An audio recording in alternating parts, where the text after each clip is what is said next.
Theme park போன இடத்துலையும் மலரை வேலை வாங்கிக்கிட்டே இருப்பாங்க ராகவனும் ராஜலட்சுமியும். மலர்கிட்ட எனக்கு கால் அமைக்கி விடு, கால் வலிக்குது, காஃபி ஏன் நிறைய எடுத்துட்டு வரல, அது இதுன்னு சத்தம் போடுவாங்க. அதை பிடிக்காத மதி எதிர்த்து பேசுவாங்க. அதனால அவங்க மேலேயும் ரொம்ப கோவப்படுவாங்க. கோமதியும் மதிக்கு சப்போர்ட் பண்ணி பேசினதுனால அவங்க மேலேயும் கோவப்படுவாங்க. கடைசியில செந்திலும் மீனாவும் அதை எப்படி எங்க அம்மாவை அப்படி பேசலாம் அப்படின்னு சொல்லிட்டு மீனாவும் எங்க அத்தையை ஏன் அப்படி கேட்டீங்க அப்படின்னு சொல்லி போய் கேட்பாங்க. அதுக்குள்ள கோமதி சண்டையெல்லாம் வேண்டாம், மனஸ்தாபம் எதுவும் வேண்டாம் அப்படின்னு சொல்ல சுரேஷ் ஒரு ஐடியா பண்ணி இங்கேயே ஒரு ரூம், ஏசி ரூம் ஏற்பாடு பண்ணிடுவாரு. உங்களுக்கு தான் கை கால் வலிக்குதுல, நீங்க கொஞ்ச நேரம் ரெஸ்ட் எடுங்க, பாப்பாவையும் நீங்களே பாத்துக்கோங்கம்மா, கொஞ்ச நேரம் ரெஸ்ட் எடுங்க, நாங்க மத்தியானம் சாப்பிடும் போது எல்லாருமா சேர்ந்து போலாம் அப்படின்னு சொல்லி ஒரு ரூம் ஏற்பாடு பண்ணி அவங்கள உட்கார வச்சிருவாரு. கூட பாக்கியராஜோட குழந்தையும் உட்கார வச்சிருவாங்க. அதனால இவங்க எல்லாரும் ஜாலியா என்ஜாய் பண்ணுவாங்க. இடையில பாக்கியராஜ் ரேவதிக்கும் போன் பண்ணி கேட்பாரு, ரேவதி நான் வரலன்னு, என்ஜாய் பண்ணுங்க, அவருக்கு வேலை வந்துருச்சு அப்படின்னு சொல்லிடுவாங்க. பாக்கியராஜ், மலரு, சுரேஷ், மதி,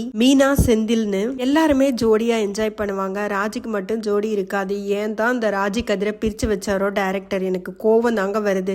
எல்லாருமே ஜோடியா என்ஜாய் பண்ணும்போது இவங்களும் ஜோடியா இருந்தா எவ்வளவு நல்லா இருக்கும்.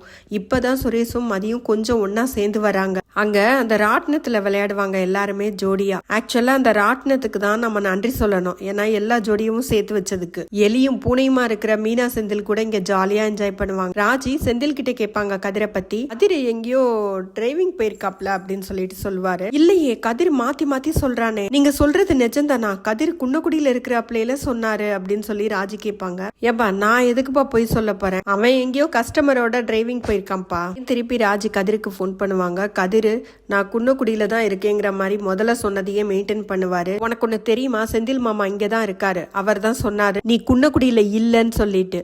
ஆமா நான் தான் சொன்னேனே, நான் தஞ்சாவூர் போயிருக்கேன் அப்படின்னு சொல்லிட்டு மாத்துவாரு.